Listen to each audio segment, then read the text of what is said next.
Baik, ini ya dasar dari pelaksanaan iza maritu fahu, dan apabila aku sakit, paling utama yang harus kita berikan pemahamannya kepada pasien-pasien kita, kepada klien-klien. Jadi bukan kita ya, bukan ruqyah yang bisa membantu menyembuhkan, bukan ruqyah yang menjadi penyembuhnya, tapi Allah yang menyembuhkan, Allah yang Maha menyembuhkan. Kita di sini hanya teman, hanya orang yang membersamai pasien-pasien kita untuk mencapai kesembuhan itu secara paripurna. Sekali lagi, bukan kita ya, bukan kita sebagai penyembuh yang berperan ya. Jadi kitalah hanya sebagai seorang yang membersamai pasien kita atau membersamai siapapun untuk bisa meraih kesembuhan yang Allah ridhoi. Karena dasarnya sini, wa idza maritu fa huwa yaskin, bukan kita tapi Allah yang menyembuhkan. Ya. Insyaallah kita sepakati dulu ini. Kita sepakati dulu bahwa Allah yang Maha menyembuhkan dan Al-Quran sebagai wasilah, kita hanya sebagai orang yang membersamai orang yang sedang mendambakan kesembuhan itu. Yang berikutnya, maaf agak lag nih, saya kayaknya pakai yang slide yang satunya lagi aja. Maaf ya, saya akan stop dulu ini. Ya.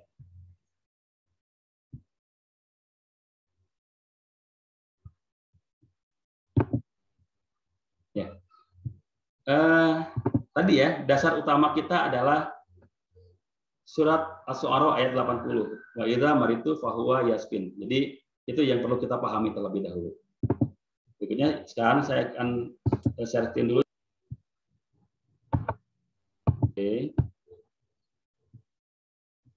Saya mulai sharing lagi Bapak Ibu ya. Masih lagi.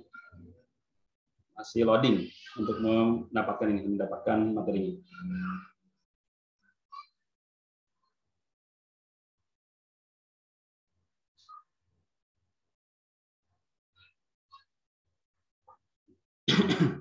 Alhamdulillah sekarang ya hadir banyak ya, mudah-mudahan bisa menjalin silaturahim satu sama lain, mudah-mudahan bisa saling bertukar informasi satu sama lain dengan kehadiran Bapak Ibu yang hadir di sini gitu ya. Sudah ini ya, sudah kelihatan screen-nya ya Bapak Ibu?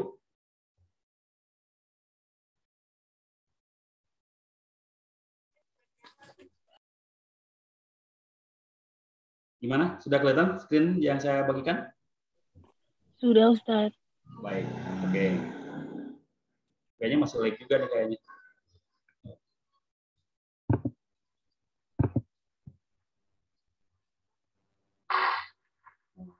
Agak berat soalnya ini agak sedikit nge-lag gitu ya. Mohon maaf ya. Materi ruqyah syar'iyyah bahwa yasfin, Allah yang Maha menyembuhkan. Yang kedua, masih dari Al-Qur'an juga. Ini kenapa kita menggunakan ayat-ayat Al-Qur'an sebagai media untuk penyembuhan? Karena dalam surat Al-Isra ayat 82, wa nunazzilu minal Qur'ani ma huwa shifaa'un wa rahmah.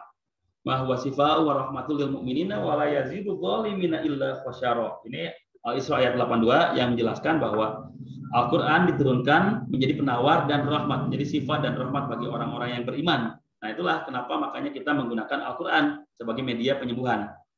Karena Al-Quran ini adalah sifat, ya. Al-Quran ini adalah penawar, Al-Quran ini adalah obat. Nah bagaimana Al-Quran bisa menjadi obat? Ketika kita meyakini bahwa ayat-ayat yang terkandung di dalam Al-Quran ini adalah murni wahyu Allah yang sifatnya maha suci, ya. Ketika kita meyakini itu, dan ketika kita meyakini bahwa bukan Al-Qur'annya yang menyembuhkan, bukan ruqyahnya yang menyembuhkan, tapi izin Allah yang membuat Al-Qur'an itu menjadi media penyembuh. Ya. Jadi sekali lagi, bukan ruqyahnya, bukan ruqyahnya, bukan Al-Qur'annya. Al-Qur'an itu media yang digunakan. Kenapa menggunakan media Al-Qur'an? Karena dia adalah sifat, itu aja. Ya. Yang berikutnya, wa huwa lil ladzina amanu huda sifat. Katakanlah bagi segenap orang yang beriman, Al-Quran menjadi petunjuk dan juga obat. Jadi dalam Al-Quran itu banyak dituliskan bahwa Al-Quran itu adalah petunjuk dan juga obat.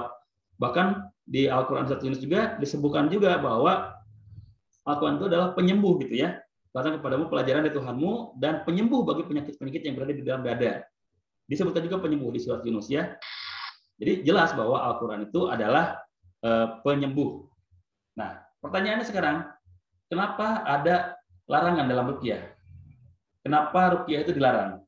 Bahkan ada satu hadis ya yang menyatakan bahwa orang yang tidak minta diruqyah adalah orang yang meminta diruqyah adalah orang yang tidak akan masuk surga tanpa hisab. Artinya ruqyah ini justru menjadi salah satu penghalang kalau kita ingin masuk surga tanpa hisab. Hadis Bukhari nomor 8270. Sahih ini. Ya. Makanya dijelaskan bahwa apalagi ada hadis juga inna ruqa wa tamima wa tiwala syirkun. Sesungguhnya jampi-jampi tiwala, tamimah, jimat dan keyakinan terhadap sesuatu gitu ya, kepercayaan terhadap sesuatu itu ada kan itu. Ya. Memang hadisnya ada yang menyatakan itu. Makanya kita harus pahami dulu bahwa dulu itu sempat Rasulullah melarang ruqyah. Tapi ruqyah seperti apa? Ruqyah yang syirkiyah. Ruqyah. Ini nih. Dari Ibnu Mas'ud, jimat-jimat gitu ya. Itu adalah syirik. Kenapa? Kan termasuk jimat-jimat juga sampai sekarang pun selain ruqyahnya dulu mengandung kesyirikan karena tidak menggunakan ayat Al-Qur'an dan menggantungkan bukan kepada Allah gitu ya. Yang namanya kesyirikan. Kenapa? Karena malah meyakini jimat itu yang akan memberikan manfaat. Padahal tidak satu benda pun yang bisa memberikan manfaat tanpa izin Allah. Enggak kok, saya enggak percaya jimat ini, ini sebagai wasilah saja kepada keyakinan Allah. Cuma pertanyaannya, kenapa banyak orang yang itu kalau kehilangan benda itu seolah-olah kehilangan Allah gitu. Ya. Seolah kehilangan Allah. Nah, itulah yang menyebabkan kenapa jimat-jimat itu dilarang. Karena khawatir akidah kita tergelincir, khawatir akidah kita belum kuat, akhirnya tergelincir. Contohnya ini benda lah gitu ya. Colokan HP. Yang ini yang diberikan mungkin ustadz yang sudah jumhur, ustadz yang sudah memiliki nama besar. Karena yang berikannya ustadz, langsung saya beranggapan, oh ini akan membawa keberuntungan. Tanpa ini, saya akan tergelincir dalam kesialan. Ternyata dengan benda yang diberikan oleh ustadz sekalipun bisa menjerumuskan kita ke dalam kesyirikan. Makanya hati-hati saat kita memiliki sebuah benda yang dianggap sesuatu yang memberikan manfaat. Itu hati-hati. Jangan sampai kita terjebak dalam hal itu. Ya, sekali lagi dulu ruqyah sempat dilarang oleh Rasulullah dan itu memang erat hubungannya dengan yang namanya kesyirikan. Jadi ruqyahnya bukan ruqyah yang syar'i tapi ruqyah yang syirki. Ya, begitu Rasulullah melihat ada ruqyah yang bisa biruqa malam takun syirkan. Tidak kita bahas ruqyah yang tidak mengandung kesyirikan. Ruqyah itu kita bagi tiga. Ya, ruqyah itu ada tiga. Yang pertama ruqyah syar'iyah yang insya Allah kita akan bahas hari ini. Yang kedua ruqyah syirkiyah, di mana ruqyahnya tadi mengandung kesyirikan, percaya kepada benda-benda, tidak menggantungkan kepada Allah gitu. Berdoa tapi berdoanya dengan bacaan-bacaan yang aneh gitu, dengan lafaz-lafaz yang aneh tidak sesuai dengan tuntunan, sekalipun dengan menggunakan lafaz-lafaz yang benar Al-Qur'an, tapi tujuannya bukan kepada Allah gitu.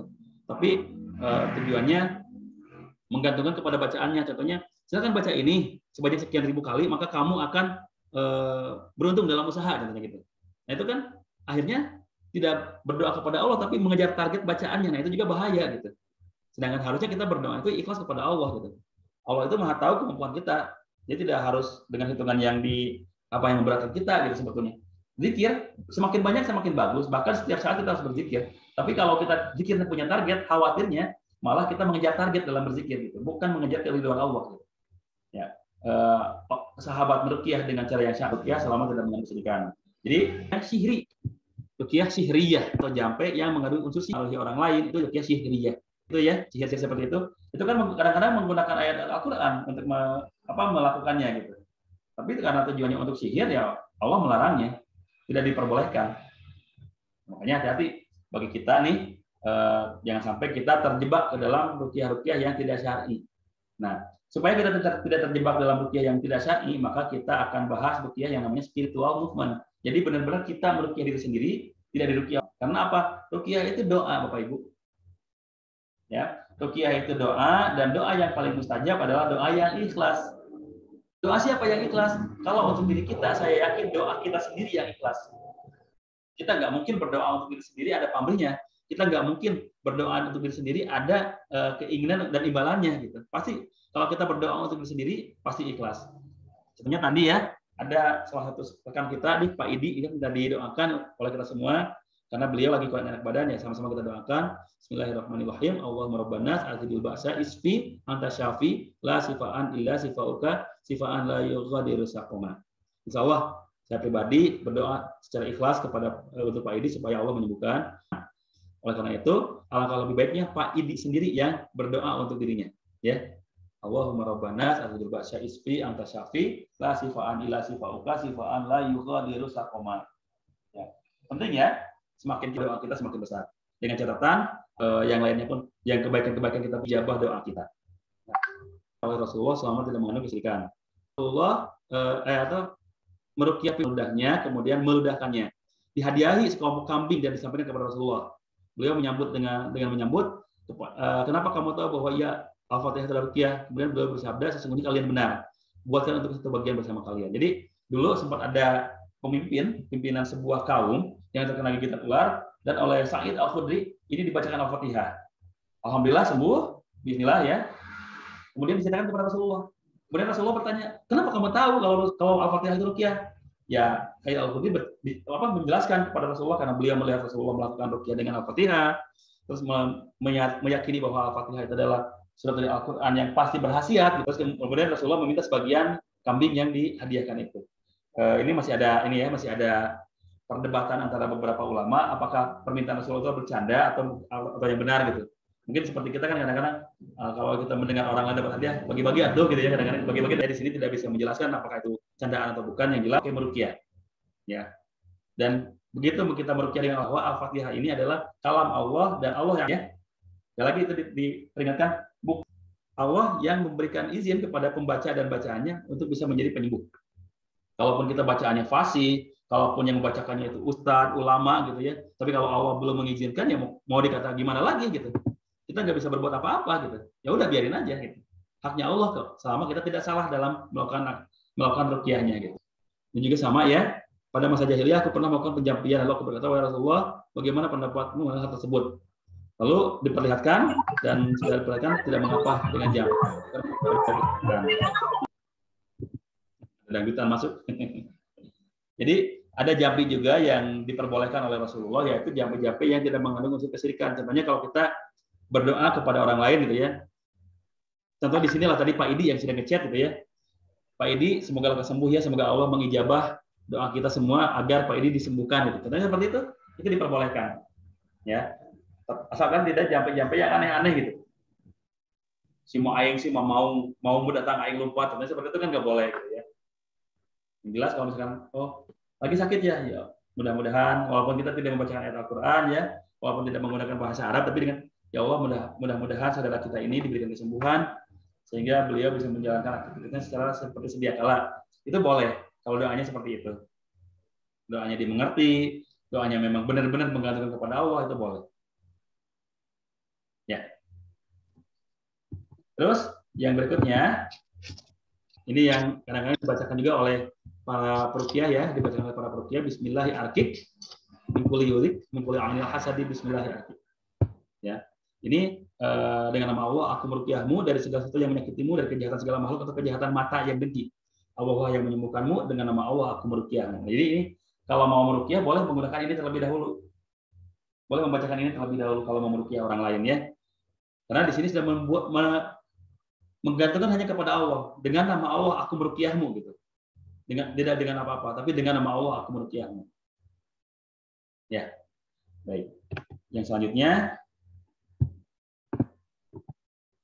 inna syaitana yajri fil insani majrad dam. Nah, ini yang perlu kita garis bawahi juga ya. Kenapa seorang pembekam itu sangat sangat diharuskan, sangat diharuskan. Kenapa? Karena ini. Ya, karena di dalam aliran darah manusia itu setan tinggal gitu. Dan kalau setan itu dari golongan jin yang tinggal di dalam tubuh manusia, di dalam aliran darahnya, maka begitu kita membekam dan emang setan itu tinggalnya di dalam darah kotor sukanya gitu ya, bukan di darah bersih, emang sukanya tinggal di darah kotor, maka akan terganggu keberadaannya. Karena darah kotornya sebagai tempat tinggal jin itu dibuang oleh kita. Maka harus kita bisa meruqyah. Jadi begitu kita membekam seseorang dan memang orang itu memang darahnya merupakan tempat tinggal setan dari golongan jin, kita buang, setannya merasa terganggu, dia bereaksi, kita siap karena kita pun sebagai seorang peruqyah. Ini ya yang menjadi dasar kenapa perlu adanya sinergi ruqyah syariah dan hijamah. Ya, ini ya. Yang berikutnya berikutnya dari ruqyah sendiri. Jadi ruqyah itu adalah jam sirkun. Tapi karena kita ganti bukan jampi tapi doa. Al-Quran dan doa-doa yang sunnah dan hadis, gitu kan? Itu gitu ya. Ruqyah itu adalah doa yang syariatkan. Jadi ruqyah syariah itu adalah doa yang disyariatkan. Saya yakin semuanya ini sudah paham ya, sudah memahami ini, sehingga kalau kita berbicara tentang ruqyah sudah tidak bicara lagi ruqyah yang tidak syar'i, tapi insya Allah ruqyah yang syar'i. Dan tadi ya, boleh dengan bahasa yang dimengerti kalau ruqyah itu. Ya Allah, mudah-mudahan Engkau sembuhkan si fulan menuju kesehatan yang paripurna. Ya Allah, dengan ayat ini hamba meminta kepada Engkau supaya Engkau menyembuhkan penyakit si fulan. Dan seperti itu. Ya. Yang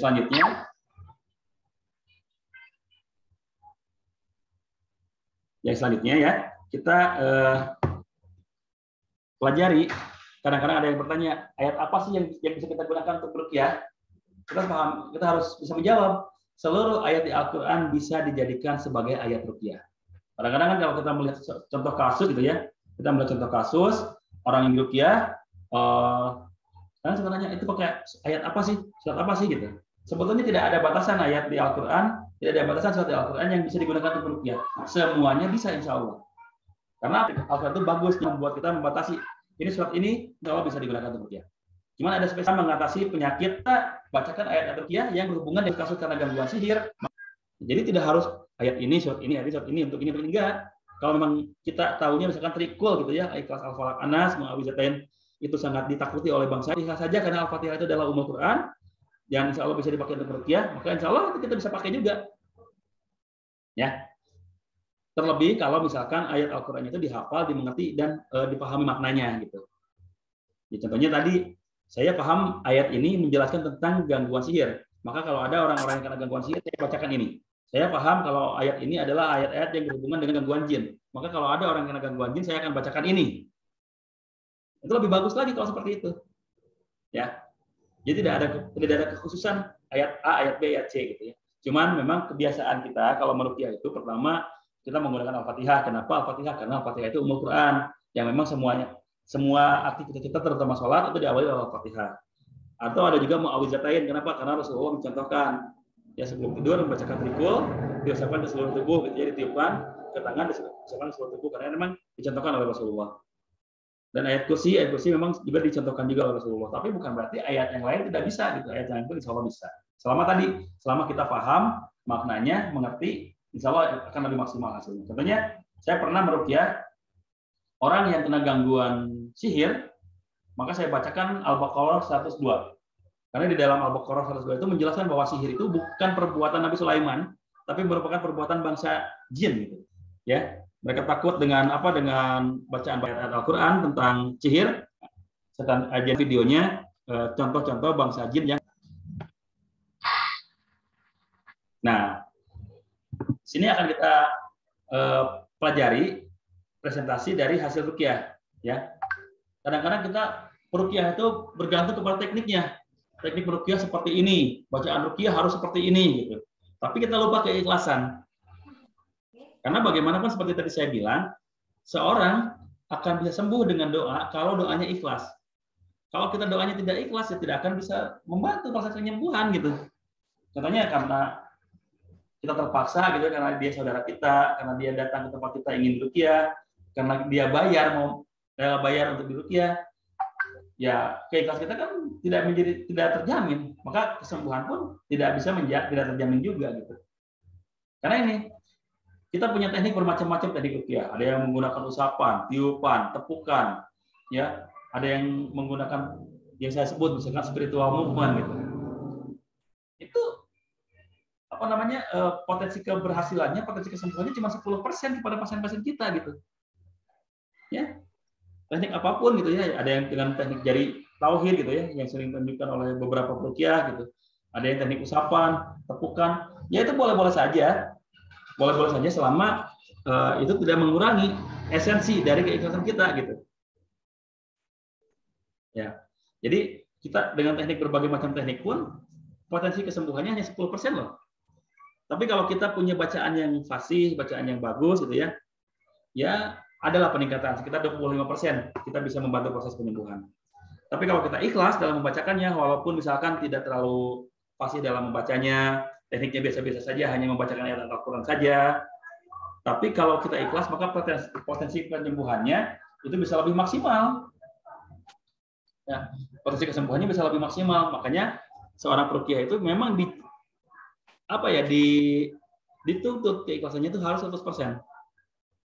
Kita kadang-kadang nggak peduli dia mau bayar berapa gitu ya. Yang penting kita lakukan saja terapinya untuk pasien-pasien kita gitu. Ya, itu presentasi kesembuhan dari ruqyah. Jadi teknik bacaan itu tidak terlalu besar, tapi kalau keikhlasan kita insya Allah yang paling besar, yang membuat orang lain bisa dibantu kesembuhannya. Ya, dan secara pendekatan ruqyah juga terbagi dua, yaitu tauqifiyah dan tajribiyah. Ya, ruqyah itu memang harus sesuai dengan dalil, tidak boleh improvisasi. Dan ini hanya berlaku pada bacaannya saja, yaitu Al-Quran. Ya, jadi kalau misalnya bacaan Al-Quran ini sudah sesuai. Jangan ditambah-tambah, jangan dikurang-kurang, ya udah bacaan Al-Quran saja. Tapi ada yang tajribiyah. Tajribiyah itu tadi tekniknya. Ada yang menggunakan daun bidara gitu ya, seperti yang dijelaskan oleh Wahab bin Munabbih gitu ya. Ada juga seperti Imam Ahmad yang menggunakan terompahnya, Ibnu Taimiyah yang menggunakan tongkat untuk memukul pasien, yaitu berlaku tajribiyah. Tapi untuk bacaan tetap improvisasi terlalu berlebihan. Contohnya, nah itu nggak boleh. Bacaan Al-Quran murni bacaan Al-Quran. Karena baca. Baik. Ini tata cara menggunakan ruqyah syar'i. Jelas ya? Jadi menggunakan kalam Allah. Hendaknya menggunakan bahasa Arab atau bahasa lain yang dimengerti. Jadi kalaupun tidak bisa menggunakan bahasa Arab, boleh menggunakan bahasa Indonesia yang seperti tadi ya. Ya Allah sembuhkanlah si fulan, ya Allah permudahlah urusan si fulan, itu sudah ruqyah. Ya. Berkeyakinan bahwa bukan proses ruqyah yang memberikan kesembuhan, tapi Allah yang memberikannya. Nah, ini juga harus kita pahami dasarnya. Dasar yang kita pahami itu ini. Bukan bacaannya, bukan peruqyahnya, dan ya baik. Contoh gangguan contoh terapi ruqyah. Bentar ya.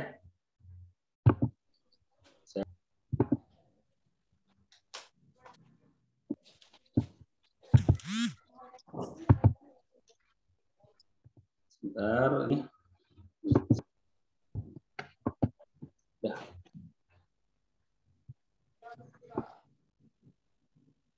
Ya, saya sudah ketemu filenya, tinggal kita tentang ruqyah syar'iyah ini. Maaf agak sedikit loading ya, maaf ya Bapak Ibu. Oke. Materinya, saya sharein lagi Bu ya, silakan dilihat, disimak tentang materi tentang video tentang ruqyah ini.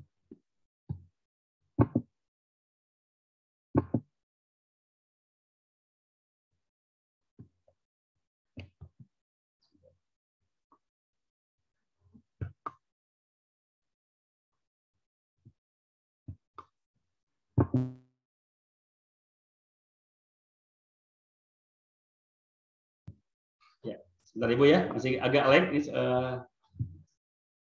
masih agak lag. Sebentar saya akan share video tentang terapi ruqyah ya.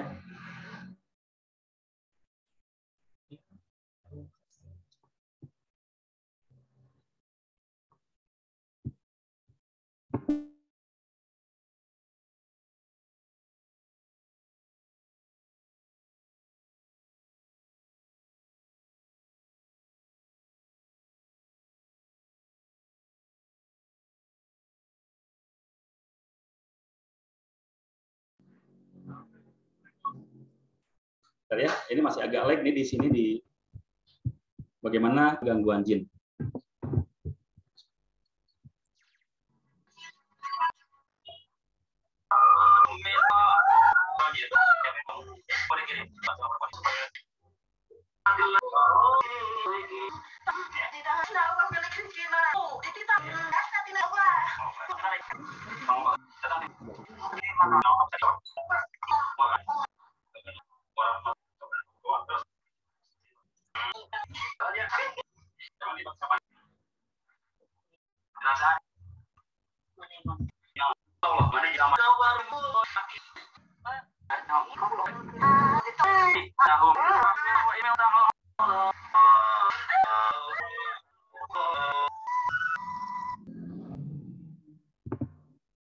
Ya, baik Bapak Ibu yang dirahmati Allah, bagaimana setelah menyaksikan video kompilasi ruqyah sebagian yang pernah saya lakukan ini. Ada tanggapannya, Bapak Ibu?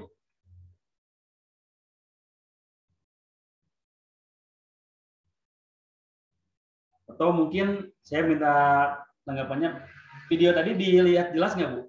Pak, mohon maaf. Bisa disaksikan dengan jelas nggak? Jelas, Ustaz. Jelas ya? Termasuk suaranya juga jelas? Jelas sekali. Ngejelasin. Oke, baik. Baik, oke, dari video tadi saya ingin menjelaskan ya ke materi ruqyah ini bahwa kembali ruqyah itu doa. Jadi bukan ruqyahnya yang bisa membantu proses penyembuhan, tapi Allah memberikan kesembuhan itu dengan media ruqyah.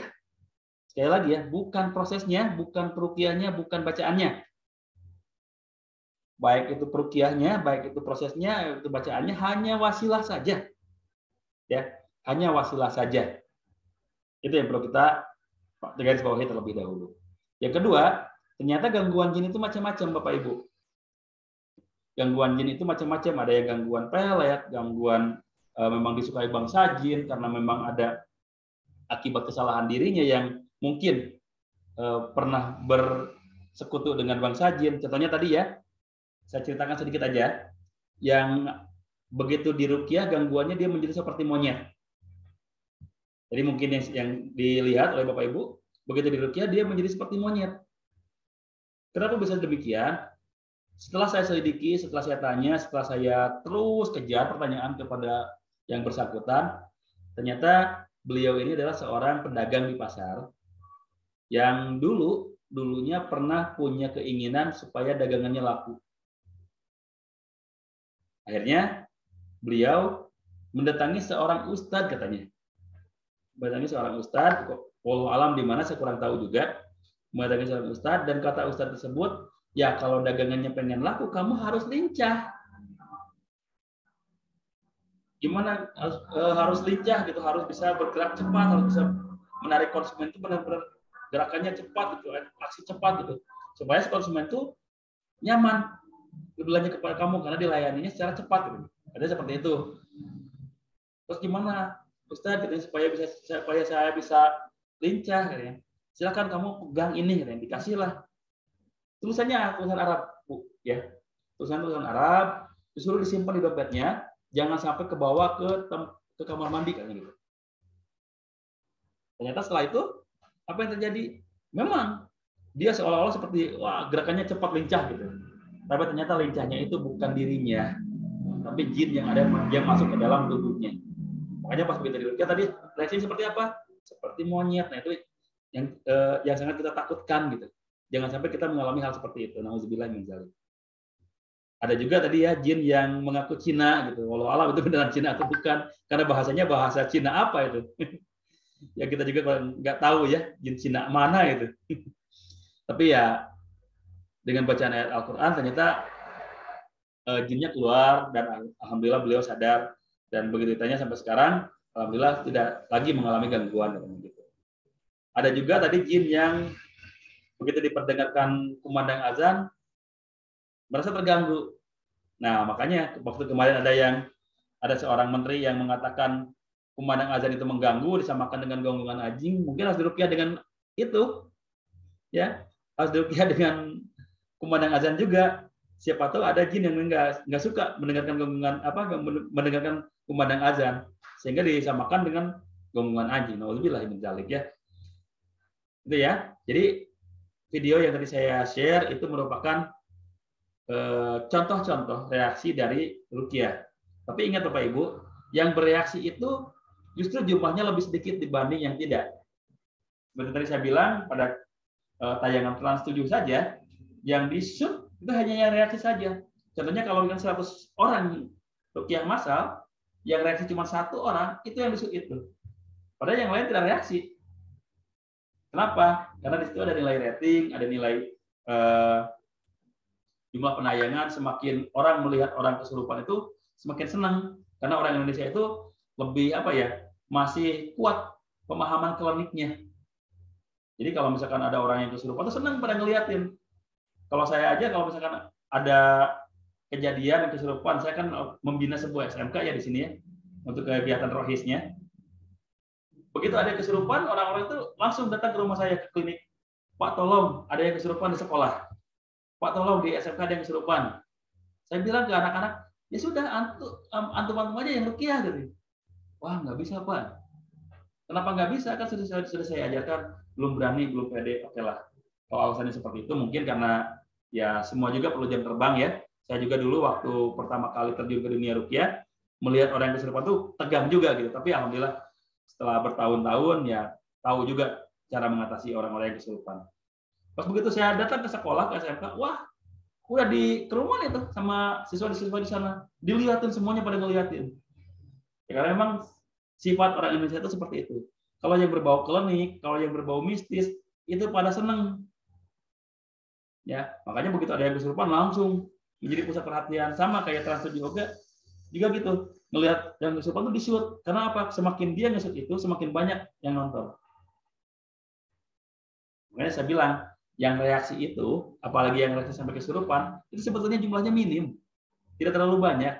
Kebanyakan orang yang di ruqyah itu ya merasakan efek nyaman gitu. Nyaman setelah di ruqyah akhirnya mengalami perbaikan secara kesehatannya kesehatan fisik sehat, psikisnya sehat, spiritualnya sehat, sosialnya sehat.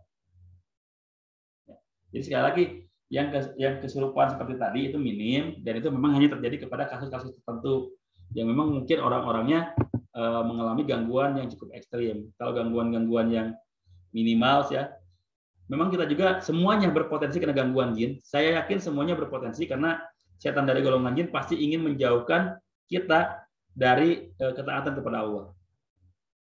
Makanya semuanya sangat berpotensi kena gangguan jin. Siapapun itu. Contoh, Rasulullah saja pernah kena sihir, Bu. Ya. Rasulullah saja pernah kena sihir. Apalagi kita gitu. Kita yang tingkat keimanannya jauh di bawah Rasulullah gitu ya. Sangat rentan kena sihir. Nah, makanya untuk orang-orang yang kena sihir yang seperti kita ini rentan kena sihir harus lebih rutin melakukan ruqyah mandiri. Harus lebih rutin ruqyah mandiri. Kenapa? Ya tadi Rasulullah saja yang keimanannya jauh di atas kita, luar biasa, tidak ada yang bisa menandingi keimanan Rasulullah, masih bisa kena sihir, apalagi kita. Padahal Rasulullah bisa saja kan bilang kepada dia berdoa kepada Allah, ya Allah jangan kenakan sihir kepada saya, sihir apapun. Tapi Rasulullah orang yang bijaksana ya, manusia yang terbaik yang ada di dunia ini gitu. Beliau tidak apa-apa sihir kena kepada saya sebagai bahan pembelajaran kepada umatnya bahwa sihir itu ada. Ya, bahwa sihir itu ada. Jadi kalau misalkan ada orang yang berpikiran, kamu kena sihir karena keimanan kamu rendah. Loh, Rasulullah pernah kena sihir. Jadi jangan berpikir orang yang kena sihir itu keimanannya rendah, jangan berpikir seperti itu. Siapapun berpotensi kena sihir. Makanya ruqyah itu sangat mutlak dibutuhkan oleh semua orang. Apalagi kita sebagai terapis sangat tidak menutup kemungkinan orang yang kena gangguan kita terapi, kita tangani, kita lupa membentengi diri, akhirnya kita yang kena gangguan itu. Makanya diusahakan setiap terapis itu membentengi diri dulu sebelum kita melakukan terapi, minimal dengan berdoa. Ya, berdoa yang kita meminta perlindungan kepada Allah dari gangguan setan yang terkutuk itu paling minim. A'udzubillahi minasyaitonirrajim itu paling minim. Ya. Untuk meminimalisir terjadinya gangguan akibat serangan dari gangguan yang ada di pasien kita. Ingat ya, semuanya berpotensi kena gangguan. Jangankan kita yang keimanannya masih naik turun, Rasulullah saja yang keimanannya sangat tidak ada yang mengimbangi, masih bisa kena sihir. Ya. Itu ya. Sampai sini mungkin ada yang mau bertanya terlebih dahulu? Oke. Assalamualaikum Pak Ustadz. Waalaikumsalam warahmatullahi wabarakatuh. Silakan, Mama Era ya, silakan. Ya, mau nanya nih. Bagaimana ciri-ciri orang yang terkena gangguan jin dan perlu diruqyah? Baik. Ciri-ciri orang yang kena gangguan jin, insya Allah nanti di slide selanjutnya akan ada ya. Kita akan sama-sama bahas ya. Itu ada di slide selanjutnya, Bu. Insyaallah. Ya, terima kasih Pak Ustaz. Ya, sama-sama. Ini ada pertanyaan di chat dari Bapak Idi. Ya, Bapak Idi.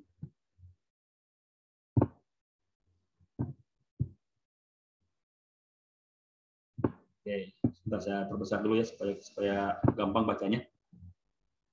Oke, dari Pak Idi pertanyaannya, kenapa yang diidentikan yang mengganggu jin bukan setan atau iblis?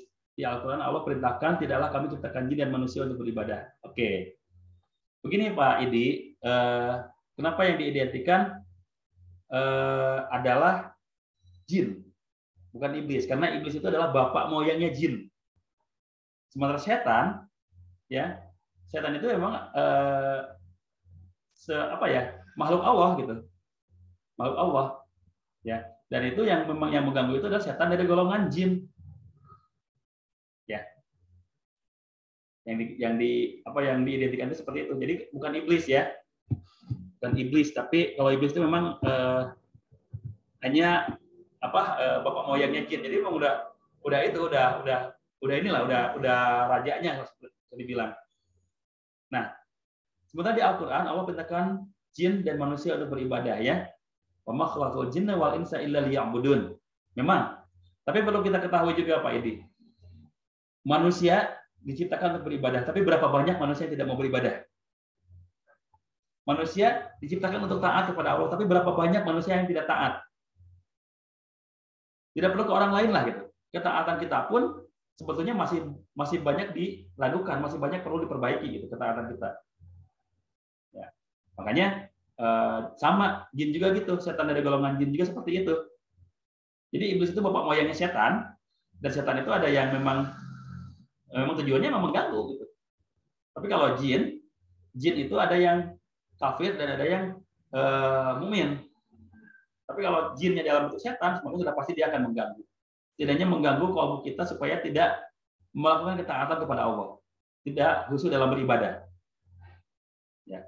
Dan tadi kenapa sementara Allah di Al-Quran menceritakan bahwa jin itu untuk beribadah? Ya tadi sama seperti manusia juga banyak yang justru tidak mau beribadah, justru inginnya mengajak orang lain untuk tidak beribadah, mengajak orang lain untuk tidak taat kepada Allah gitu. Ya, contohnya dalam pergaulan aja. Kalau lagi ngumpul-ngumpul banyak kejadian seperti ini kan. Kalau lagi ngumpul-ngumpul, udah minum nih. Maaf saya nggak minum alkohol. Alah kamu so suci banget sih. Nggak apa-apa lah seteguk aja gitu.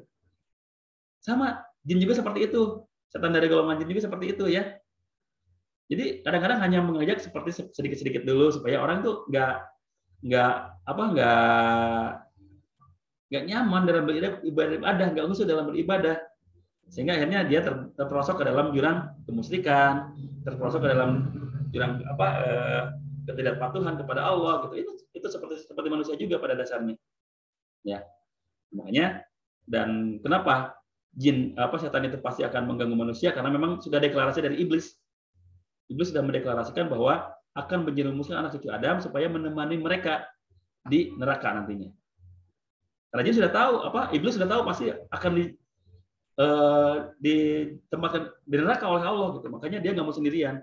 Dia mengajak anak cucunya plus teman-temannya dari manusia yang bisa diajak untuk membersamai mereka. Dan mudah-mudahan kita bukan termasuk di dalamnya. Mudah-mudahan kita yang mempelajari ilmu Tibbun Nabawi ini baik itu ruqyah ataupun bekam adalah orang-orang yang bisa membersamai Rasulullah masuk surga tanpa hisab. Ya. Jadi itu ya. Kenapa diidentikannya jin? Karena memang setan itu jin itu ada dua jenis, ada jin yang bersifat setan, ada jin yang bersifat mukmin gitu. Ada jin yang bersifat kafir, ada jin yang bersifat mukmin. Dan yang pasti mengganggu kita adalah yang bersifat kafir. Ya. Ya Pak Edi ya, mudah-mudahan bisa membantu walaupun mungkin kalau memang belum jelas insya Allah kita akan sama-sama pahami ya, pelajari lebih lanjut lagi. Dari Pak Ardi Indranata, bagaimana cara melakukan pertolongan pertama jika ada orang yang kerasukan? Disadarkan. Ingat ya, ruqyah hanya berlaku kepada orang-orang yang belum sampai kerasukan. Kalau sudah kerasukan jangan dulu diruqyah, tapi sadarkan terlebih dahulu. Bagaimana cara melakukan pertolongan pertama kepada orang yang kerasukan? Berikan efek kejut. berikan efek kejut kepada orang tersebut supaya bisa mendapatkan kesadarannya. Contoh, ada orang yang begitu kita datang dia sudah kesurupan. Ada yang sudah kesurupan. Nah, bagaimana cara kita mengatasinya? Kita atasi dengan memberikan efek kejut. Pertama kita sebut namanya, panggil namanya, panggil nafsnya. Pak Ardi, sadar Pak Ardi, istighfar Pak Ardi. Kenapa? Karena orang yang kesurupan itu sebetulnya jiwanya tuh sadar, cuma dia tidak bisa mengendalikan tubuhnya, gitu, tidak mengendalikan anggota tubuhnya. Karena dipengaruhi oleh bangsa jin. Makanya kita perlu memberikan kesadaran, gitu, mengajak dia menuju kesadaran. Oke, Pak Ardi sadar, istighfar Pak Ardi istighfar. Ajak aja terus panggil namanya. Panggil namanya supaya orang yang kerasukan itu minimal jadi ingat, oh iya, nama saya itu sekarang tidak bisa mengendalikan diri saya. Saya harus sadar. Ya, sebenarnya itu. Masih belum sadar juga, berikan efek kejut selanjutnya. Saya biasanya kalau misalkan ada orang yang kerasukan, biasanya ditempelkan es batu. Kenapa ditempelkan es batu? Karena begitu kita tempelkan es batu, orang itu akan kaget. Kaget, akhirnya sadar insya Allah. Jadi silakan berikan efek kejut supaya orang itu mengalami shock terapi gitu. Akhirnya sadar. Jadi jiwanya yang lebih, jiwanya dibangkitkan dulu sehingga pengaruh jinnya bisa lebih turun gitu. Ya. Jadi cara melakukan pertolongan pertama kepada orang yang kerasukan itu adalah pertama panggil namanya supaya sadar, yang kedua berikan efek kejut. Ya, berikan efek kejut. Ya. Tuh. Pak Ardi ya, mudah-mudahan bisa membantu jawaban. Apa ada syarat dan ketentuan peruqyah yang diruqyah? Banyak kasus yang kami temukan sekolah jika satu siswi kerasukan akan menularkan kepada siswi yang lainnya. Jawaban pertama, syarat dan ketentuan peruqyah dan yang diruqyah tidak ada syarat dan ketentuannya. Yang penting semuanya menggantungkan kepada Allah semata. Sudah, itu syaratnya. Walaupun saya bukan ustadz, walaupun saya masih mohon maaf, ibadahnya masih agak belang-belang gitu ya. Ingin meruqyah silahkan. Karena ruqyah itu bukan milik ustadz, ruqyah itu bukan milik ulama, ruqyah itu milik semua umat kok. Karena ruqyah itu doa. Saya yakin Bu Ria kalau misalkan mau makan berdoa dulu kan. Allahumma barik lana fima razaqtana wa qina adzabannar. Itu sudah ruqyah. Ya, itu sudah ruqyah. Jadi tidak ada. Bahkan kita mengajari anak-anak kita untuk begitu masuk ke kamar mandi, ya, untuk membaca doa sebelum masuk kamar mandi gitu ya. Itu pun sudah ruqyah. Allahumma inni a'udzubika minal khubuthi wal khaba'is, itu kan begitu kita masuk kamar mandi. Itu sudah ruqyah karena itu sudah merupakan doa perlindungan dari setan laki-laki dan setan perempuan. Ya. Itu sudah ruqyah. Makanya untuk yang diruqyah ataupun peruqyah tidak ada syarat khusus. Yang penting semuanya menggantungkan kepada Allah semata, itu saja. Kalau yang diruqyah gimana? Kalau yang diruqyah ya sama. Kalau memang dia ingin diruqyah, silahkan ruqyah. Saya sih sebetulnya nggak ada keluhan apa-apa, tapi pengen diruqyah nggak apa-apa, ya ruqyah aja. Toh kita kan nggak ada batasan ingin mendoakan seseorang. Silahkan aja doakan. Ya, jadi silahkan. Tidak ada syarat khusus untuk meruqyah dan tidak ada ketentuan khusus kalau kita mau diruqyah. Silahkan lakukan saja. Ya, ruqyah itu tidak ada batasan. Kita sebelum tidur, saya pengen tidak ada gangguan, tidak mendapatkan mimpi buruk, dan pengen begitu nanti bangun tidur itu mendapatkan keberkahan dari Allah. Maka sebelum tidur saya baca doanya dulu. Kemudian saya bacakan trikul ya, mu'awizatain. Al-Ikhlas, Al-Falaq, An-Nas, saya tiupkan ke tangan, ucapkan seluruh tubuh. Itu dicontohkan oleh Rasulullah. Itu kan sudah ruqyah. Dan itu tidak dialami oleh kita yang yang memang mengalami gangguan, tidak begitu gitu. Kita boleh melakukan ruqyah walaupun tidak mengalami gangguan. Sebagai perlindungan untuk kita. Itu ya yang pertama. Yang kedua, banyak kasus kalau siswi kerasukan, yang lain dengan ketularan kerasukan. Ya memang fitrahnya seperti itu ya. Perempuan itu hatinya lembut, sensitif. Jadi begitu orang melihat sedikit yang menakutkan bagi dirinya, akan terbentuk histerianya. Dan setiap orang itu berpotensi kena gangguan jin, Bu. Ya. berpotensi kena gangguan jin. Memang kerasukan masal itu, kesurupan masal itu memang biasanya dialami oleh perempuan. Karena memang perempuan berperasaan sensitif. Dan semakin sensitif perempuan itu, semakin semakin mudah untuk dimasuki oleh jin. Lihat aja. Dalam Al-Quran dijelaskan, sebagai laki-laki menghadapi gangguan setan akan lebih mudah dibanding menghadapi godaan perempuan. Karena memang perempuan itu lebih menakutkan godaannya dibanding setan. Ya, maksudnya di sini dalam Al-Quran mungkin kita kalau dihadapkan dalam keadaan-keadaan tertentu itu mungkin masih bisa menghadapi, tapi kalau kita dihadapkan oleh godaan perempuan, kadang-kadang kita bisa lepas kendali gitu. Nah, yang dialami itu gitu ya. Kalau misalkan ada perempuan, siswi yang kerasukan, kenapa banyak yang kerasukan lainnya? Karena memang setiap orang punya potensi gangguan jin, dan perempuan biasanya sensitif, sehingga lebih mudah dimasuki oleh jin. Bagaimana cara penanganannya? Kita tetap tenang, sadarkan semuanya dengan simpel. Panggil namanya, berikan efek kejut. Ya, panggil namanya, berikan efek kejut. Jangan sampai kita terlalu ekstrim dalam menyembuhkan pasien kita. Itu ya, Bu Ria ya, mudah-mudahan bisa menjawab.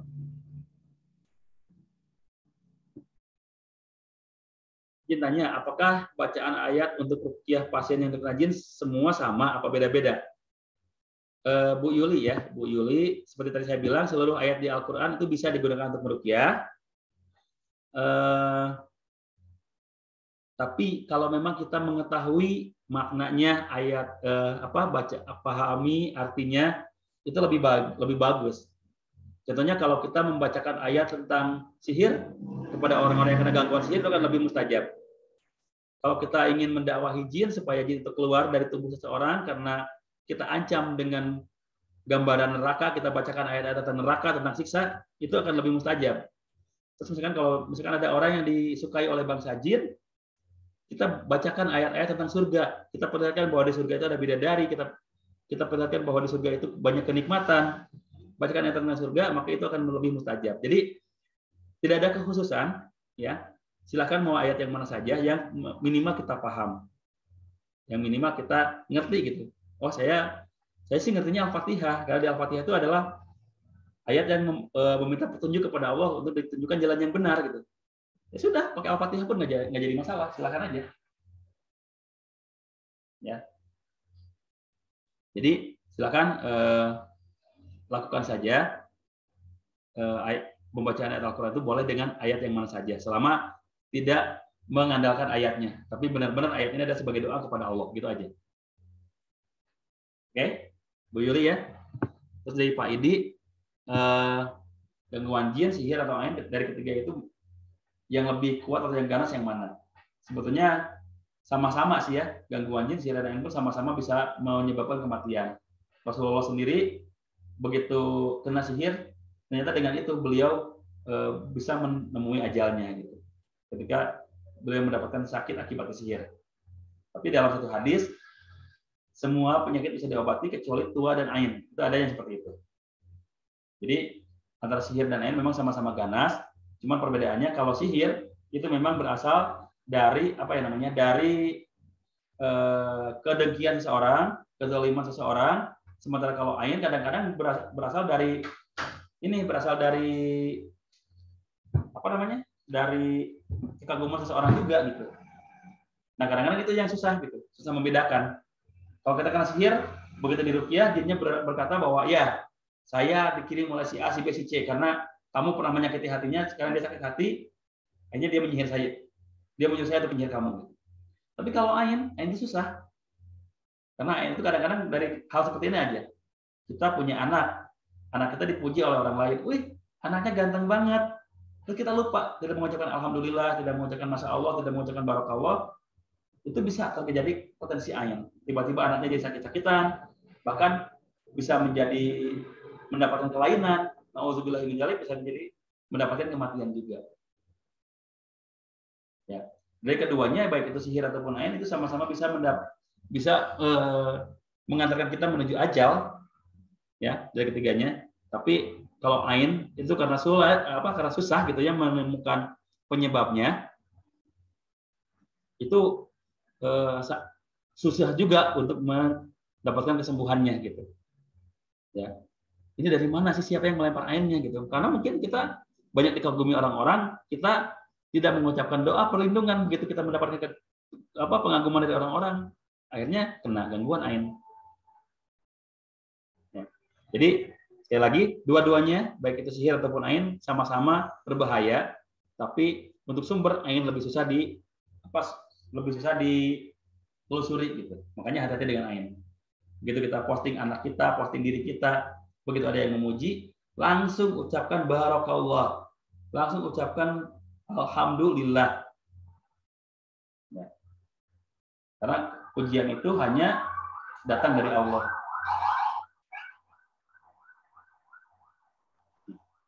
Itu ya, Pak Edi ya. Mudah-mudahan bisa membantu.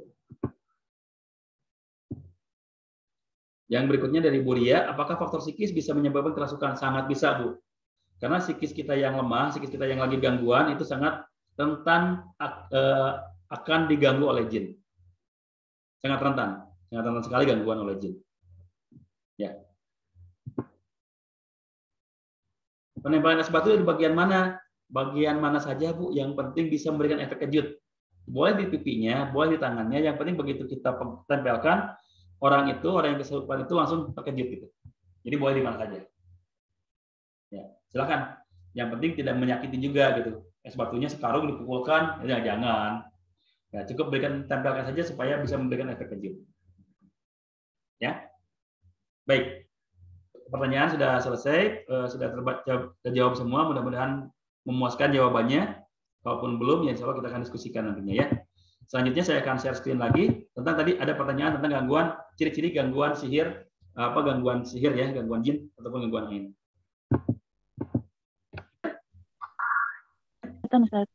Macam-macam gangguan jin, contohnya ini terjadi kalau contohnya kalau kita tadi ya kayak pernah meminta sesuatu ke bangsa jin, memenuhinya, akhirnya jin itu merasuki diri kita, mengganggu kesehatan kita. Ya, itu contohnya salah satunya. Atau mungkin kita pernah datang ke tempat yang ke tempat-tempat yang sudah lama tidak ditinggali oleh manusia, di mana itu menjadi tempatnya bangsa jin, kita lupa berdoa, kita melakukan sesuatu di sana, akhirnya jinnya tersinggung masuk ke dalam tubuh kita dan menjadi gangguan dalam tubuh kita. Dulu kalau waktu kecil mungkin kita suka pipis sembarangan gitu ya. Nah, kemungkinan juga ada jin yang kena pipis kita, marah, menjadi gangguan kepada kita, bisa jadi seperti itu. Ya, itu gangguan jin. Terus yang kedua gangguan sihir. Gangguan sihir itu memang harus dilakukan dengan dilawan dengan ruqyah syariah, karena biasanya sihir itu mengganggu diri kita, mengganggu kesehatan kita. Dan sihir itu banyak macam-macamnya. Ada sihir pemisah rumah tangga, menyukai kita, pelet ya, disebut pelet ya, atau sihir-sihir yang lain, banyak sekali sihir. Nah, makanya dengan ruqyah kita harus tahu nih, ini sihir apa. Oh, ini sihirnya karena pelet misalkan, sihir mahabbah. Maka kita bacakan ayat-ayat tentang surga. Kenapa? Supaya si jinnya yang membuat kita membuat jin itu jangan tinggal di orang ini, tapi silahkan keluar dan dapatkan kenikmatan yang sesungguhnya di surganya Allah nantinya. Selama dia bertobat, selama dia bisa melakukan apa yang diperintahkan oleh Allah.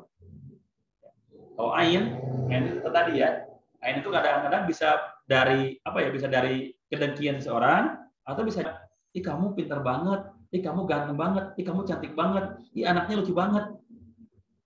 Kita lupa gangguan ain akan kena. Ya, jadi hati-hati ya.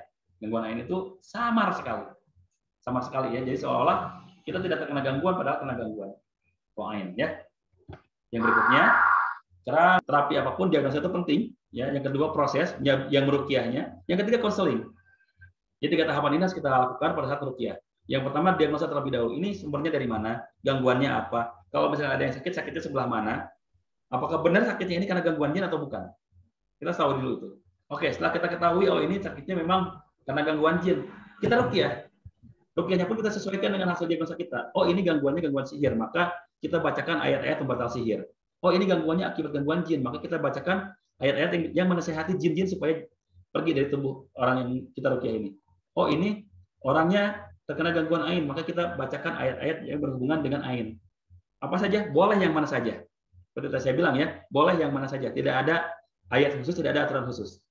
Kemudian yang ketiga, konseling. Biasanya kalau orang-orang yang kena gangguan, perlu masukan dari kita, perlu dakwah dari kita, agar gangguannya tidak terus-terusan terkena kepada mereka. Ya. Dan biasanya, justru konseling ini yang memerlukan waktu paling lama, Bapak Ibu. Kalau ruqyah, biasanya paling sekitar 15 menit, 30 menit bereslah ruqyah gitu. Setelah ruqyah reaksi macam-macam, sadar, sudah beres. Tapi konseling biasanya lebih panjang. Waktunya harus lebih luas. Ya. Butuh masukan apa, butuh pendapat apa, kalau memang saya salah, salahnya di mana. Tapi ini saya merasa nggak salah. Padahal itu salah, itu banyak sekali seperti itu ya untuk mengatasi gangguan untuk menemani konseling pasien-pasien kita. Makanya konseling itu justru biasanya lebih lama waktunya dibanding kita melakukan proses ruqyahnya. Ya, ini teknik dalam ruqyah. Nah, supaya kita mengetahui teknik dalam ruqyah, kita juga bisa mengenal cara mendiagnosa penyakit non medis. Itu yang pertama. Kalau ciri-ciri penyakit akibat sihir, ini Mama Era ya tadi yang bertanya ya, ciri-ciri orang yang kena gangguan jin.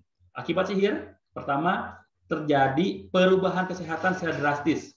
Contohnya, kemarin sih dia biasa-biasa saja, tapi kok tiba-tiba sekarang dia punya penyakit yang aneh. Dia punya penyakit yang tidak terdeteksi oleh dokter.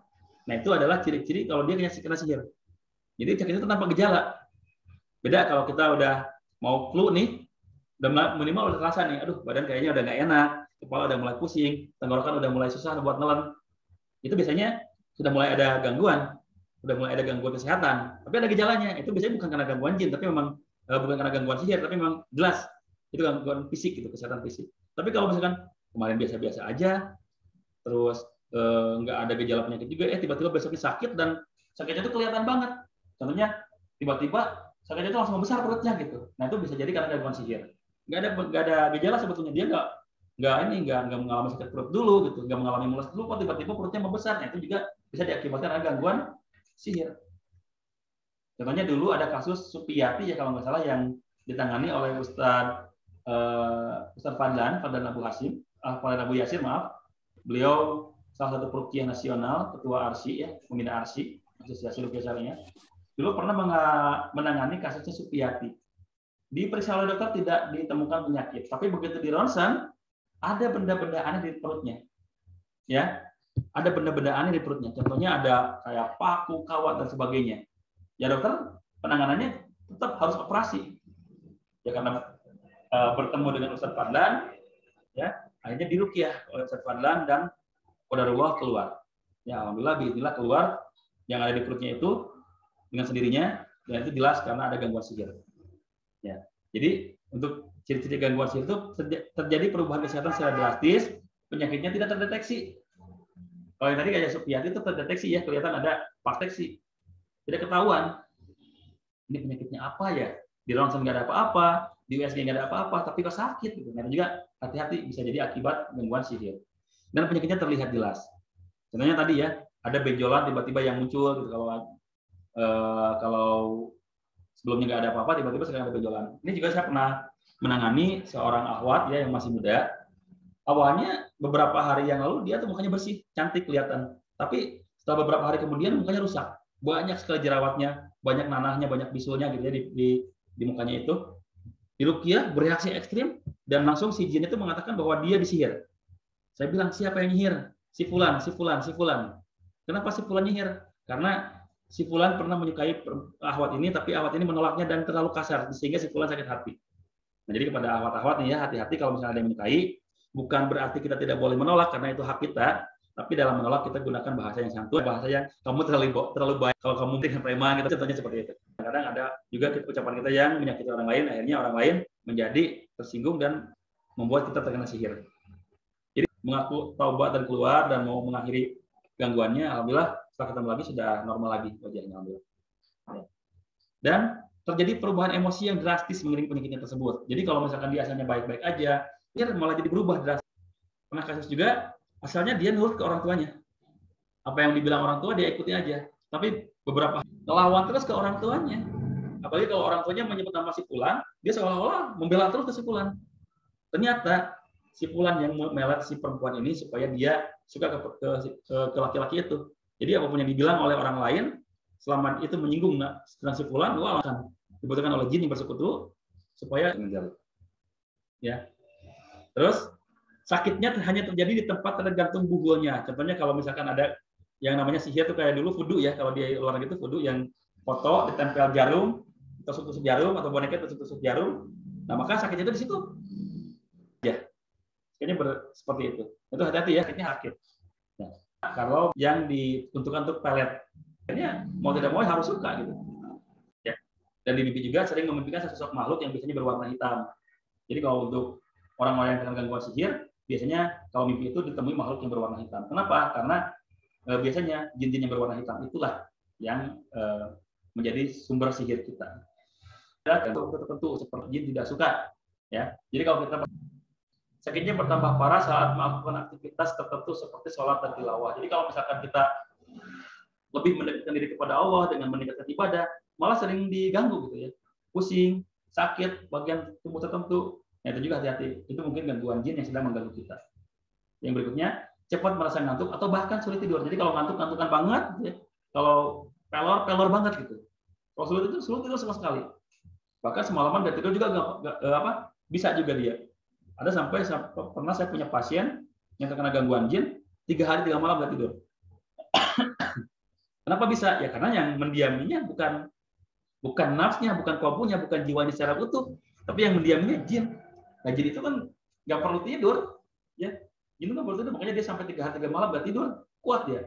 Tapi begitu saya ruqyah, jinnya berontak, bereaksi, dan kemudian mengaku keluar, alhamdulillah tidurnya normal, biasa aja. Jam 9 udah tidur, bangun pagi-pagi ya subuh udah bangun, normal aja alhamdulillah. Terus memimpikan satu tempat, biasanya tempat itu di mana jin mulai masuk ke dalam tubuh kita. Jadi kalau misalnya kita sering mimpi tempat-tempat yang kayak di hutan, mimpi di laut, mimpi di gunung, hati-hati, mungkin itu adalah tempat jin yang masuk ke dalam tubuh kita. Bagaimana cara dia masuk? Mungkin karena diundang, mungkin juga tanpa sengaja gitu. Ya, hati-hati. Terus memimpikan sosok makhluk yang biasanya berwarna putih. Ini masih debatable ya, masih sering diperdebatkan, tapi setidaknya kalau yang warna hitam itu biasanya ada akibat gangguan sihir. Sakitnya berlangsung dalam waktu lama dan sering kambuh. Jadi kalau ada yang sakitnya tahunan ya, kambuhan, itu juga hati-hati bisa jadi karena faktor gangguan jin. Sakitnya sama seperti tadi, sihir tidak terdeteksi oleh medis, dan ini yang sering dirasakannya gangguan jin itu karena jin itu memang kita dari ketaatan, maka biasanya sering membuat kita lupa rakaat sholat. Ya, sering membuat kita lupa rakaat sholat. Ini saya yakin semuanya pernah mengalami ini. Tapi gangguan ketika sering lupa rakaat sholat memang gangguan jin, tapi gangguan jin ringan. Bukan gangguan jin yang berat, bukan gangguan jin yang ekstrim. Karena semuanya saya yakin. Makanya kenapa ada sujud sahwi, karena Rasulullah sudah tahu pasti setiap orang itu pasti akan pernah mengalami lupa rakaat sholat, lupa bacaan sholat gitu. Makanya ada sujud sahwi. Dan itu memang diakibatkan oleh setan dari golongan jin supaya kita tidak khusyuk dalam beribadah gitu. Sama mengantuk saat tilawah minimal 30 ayat itu juga sama. Jin itu nggak suka kalau kita bermesra-mesraan dengan Allah dengan bacaan Al-Quran, nggak suka. Makanya kalau sudah tilawah 30 ayat kemudian ngantuk, hati-hati, mungkin kita sedang diganggu oleh gangguan jin. Tapi sama, jadi gangguan jinnya gangguan jin yang ringan, bukan gangguan jin yang berat. Tapi walaupun seperti itu tetap harus kita lakukan ruqyah mandiri supaya kita bisa terhindar dari gangguan itu. Nah, kalau untuk ain, ciri-ciri seperti ini, sering sakit di area pundak, ya, sering tiba-tiba pusing, terdapat cekungan hitam di area mata. Kalau bisa disebut mata panda, ya, itu biasanya akibat gangguan ain. Bisa jadi karena orang lain terlalu kagum kita, orang lain terlalu benci ke kita, tapi diucapkan tanpa membawa nama Allah, dan kita menerimanya pun tanpa membawa nama Allah, maka mungkin ain akan kena ke kita.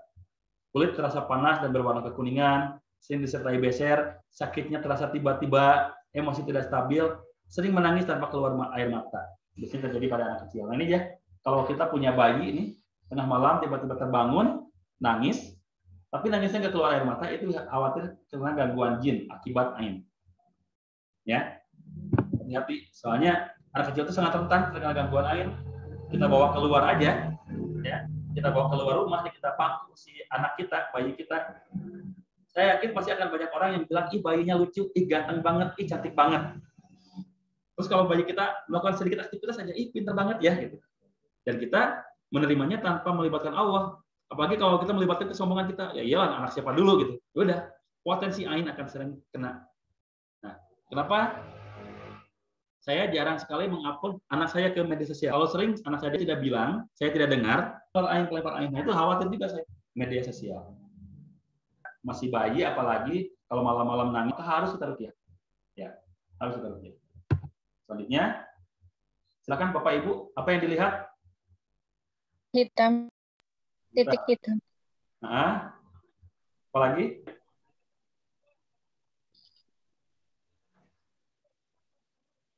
Saya yakin hampir semuanya berwarna putih. Nah itu. Tapi saya yakin semuanya banyak yang melihat ini titik hitam. Padahal tadi yang berwarna putih itu lebih luas, ya. Yang berwarna putih itu lebih luas.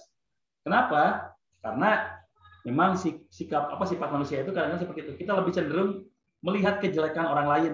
Walaupun kebaikan itu sudah sangat banyak, tapi kalau sedikit saja membuat kejelekan, itu yang menjadi fokus kita kadang-kadang seperti itu. Nah, makanya melalui pelatihan ini mudah-mudahan kita bisa merubah paradigma kita.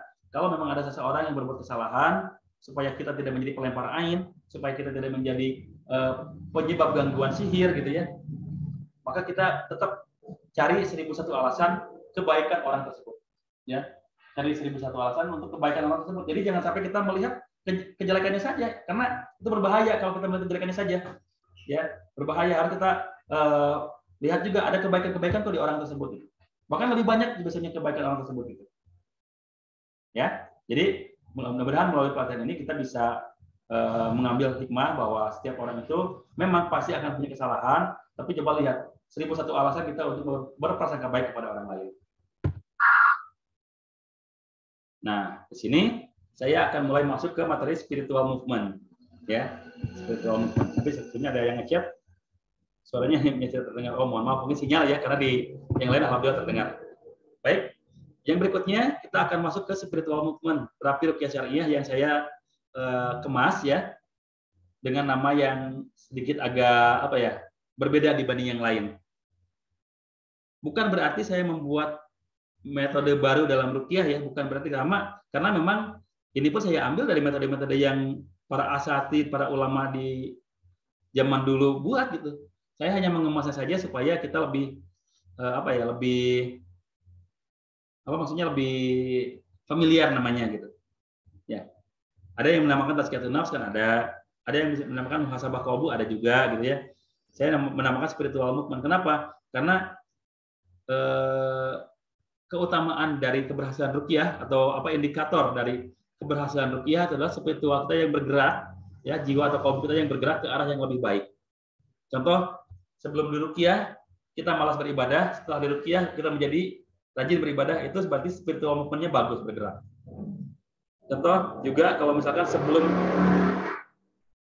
di ruqyah kelakuan kita tidak bisa mengontrol emosi, tapi setelah di ruqyah emosinya jadi terkontrol dengan baik, itu spiritual movement yang bagus juga, pergerakan qalbu yang bagus juga. Makanya ini yang perlu kita buat supaya kita bisa lebih melakukan perbuatan yang lebih positif lagi setelah di ruqyah. Itu yang dinamakan spiritual movement. Ya, spiritual movement seperti itu. Jadi intinya spiritual movement itu adalah pergerakan qalbu kita ke arah yang lebih baik. Mungkin dalam bahasa Arabnya hijrah ya. Menghijrahkan qalbu kita. Cuma saya ingin sedikit lebih bisa terima oleh berbagai macam kalangan, makanya saya namakan spiritual movement gitu ya. Spiritual movement supaya lebih baik lagi. Yang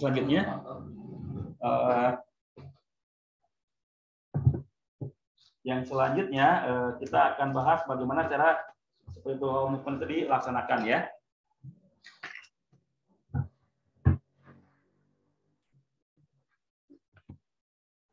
Oke. Jadi spiritual movement itu dibagi dua cara ya. Yaitu pertama muhasabah. Ya, bertobat, meminta maaf atas kesalahan-kesalahan di masa lalu kita. Itu karena kalau kita tidak melakukan keduanya itu, sangat kecil kemungkinan hasil dari ruqyah itu akan berhasil gitu. Karena ya bagaimana kita mau terlepas dari gangguan jin kalau kita sendiri tidak bersih qalbunya? Bagaimana kita tidak mau terlepas dari gangguan setan kalau kita sendiri pun masih banyak dosa gitu yang belum kita taubati gitu. Makanya spiritual movement itu yang metode ruqyah yang saya buat itu, yang saya kemas itu lebih menitik beratkan kepada dua hal itu, ya. Tazkiyatun nafs dan muhasabah, pembersihan jiwa kita dan pertaubatan. Kenapa saya ibaratkan lalat dan sampah? Karena sebagai bahan tazkiyatun nafs, ini adalah seperti ini analoginya. Orang yang di dalam kalbunya ada potensi dosa. Jadi kalau jin itu adalah sampah, lalat, membuang lalat-lalat itu, yang pertama bersihkan sampahnya, buang sampahnya. Terus-terusan membakar obat, besoknya datang lagi. Sekarang hilang, beberapa menit kemudian datang. Kita juga seperti itu. Kalbu kita itu ibaratkan sampah, mengundang lalat-lalat atau jin-jin masuk. Misalnya kita punya rasa benci ke orang lain yang berlebihan, itu sangat berpotensi jin masuk dalam tubuh kita. Katanya kita punya rasa cinta kepada orang yang berlebihan, itu bisa juga berpotensi masuk ke dalam tubuh kita jinnya. Makanya yang harus kita lakukan itu jangan berlebih-lebihan dalam berbagai hal, termasuk dalam menyukai seseorang, menyayangi seseorang, termasuk keluarga kita. Kalau kita menyayangi keluarga kita wajar, tapi jangan sampai berlebihan. Karena posisikanlah posisikan keluarga kita tuh kedua setelah Allah dan Rasulnya. Ya. Karena ada orang yang sakit terus-terusan kena gangguan jin, ternyata dia apa? Dia karena terlalu protektif terhadap keluarganya. Itu juga hati-hati ya. Jangan sampai itu terjadi. Jadi analoginya supaya kita bisa membersihkan diri, bisa bertazkiyatun nafs adalah hati kita jangan menjadi sampah supaya lalat-lalat tidak masuk. Jangan biarkan hati kita kotor dengan dosa-dosa kita yang akhirnya jin itu masuk. Itu analoginya.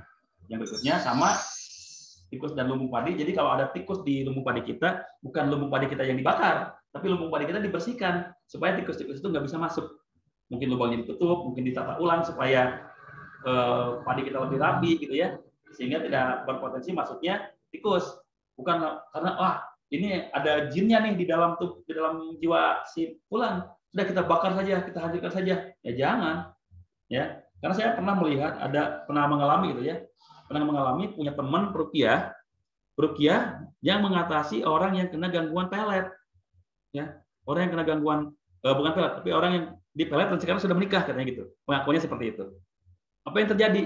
Si teman saya ini malah menyuruh orang itu bercerai, udah ceraikan saja orang seperti itu, karena ini udah gak benar ini, menikah dengan cara udah gak benar. Padahal dia mendengar bahwa itu hasil dari pelet, dari pengakuan jinnya, yang sama sekali kita nggak boleh percaya.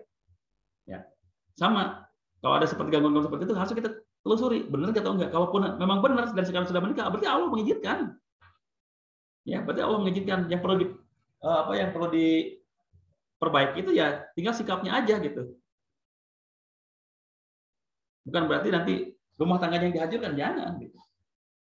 Kita tidak berhak membuat orang lain bercerai. Karena perceraian itu memang tidak disukai oleh Allah.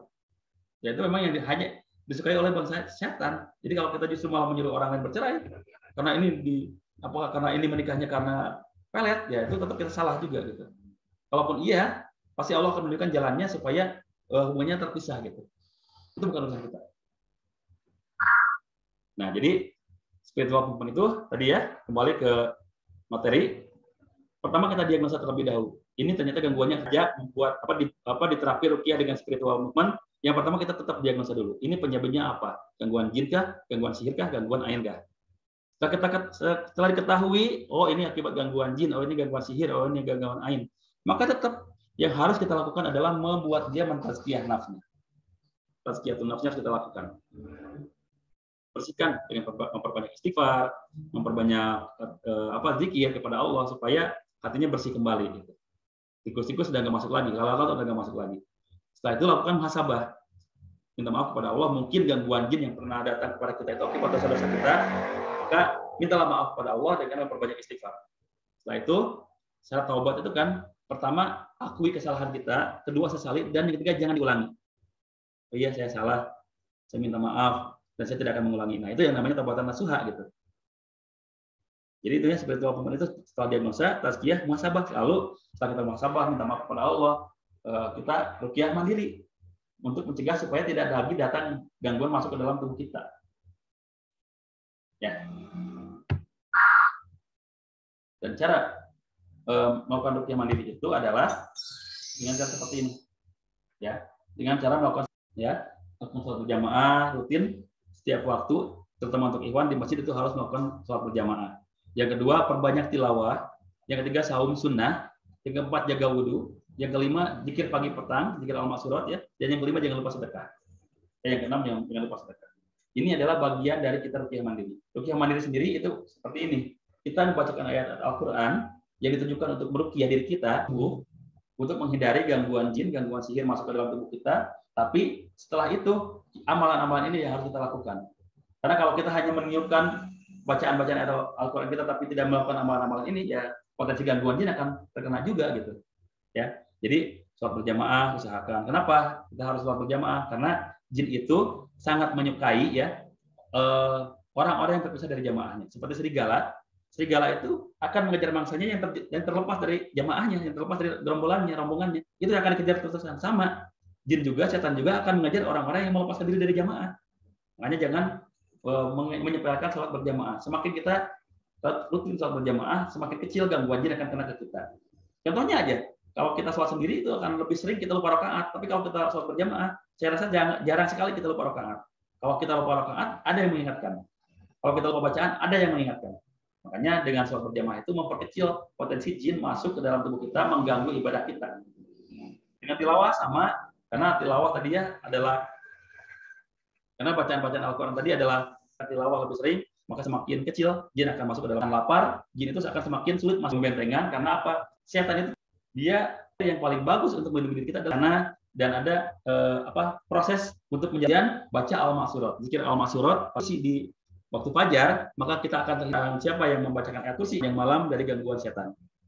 Ya, silakan dibaca zikir. Dan yang terakhir jangan lupa sedekah, karena dengan sedekah insya Allah membuat nyaman, yang akhirnya terhindar dari gangguan jin dan sihir.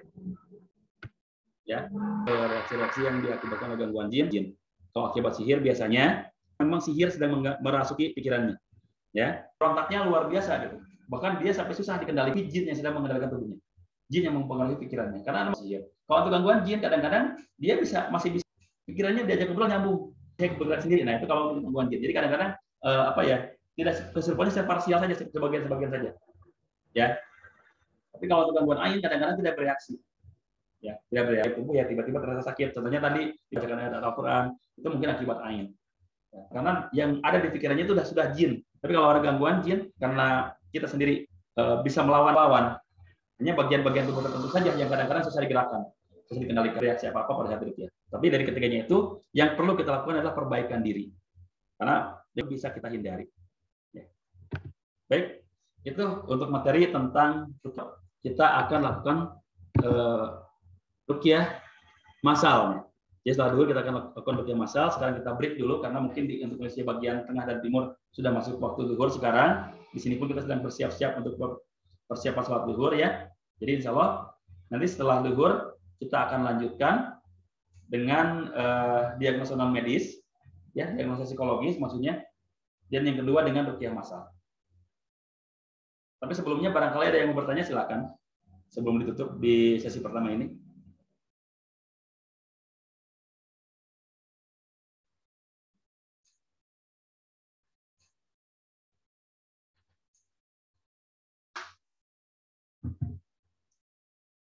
Baik, kalau tidak ada yang ditanyakan, insya Allah kita akan lanjutkan nanti setelah azan zuhur, ya setelah sholat zuhur, setelah jam 12.30, silakan masuk kembali ke room Zoom. Kalau memang yang mau live, tapi kalau misalkan mau stay, silakan juga. Tapi saya akan mute dulu semuanya. Saya akan stop video juga supaya room Zoom-nya istirahat dulu gitu ya. Sekali lagi, untuk sesi pertama, insya Allah kita akan cukupkan dulu sampai di sini. Nanti setelah zuhur, setelah sholat zuhur, kita akan lanjutkan. Terima kasih. Assalamualaikum warahmatullahi wabarakatuh. Assalamualaikum warahmatullahi wabarakatuh.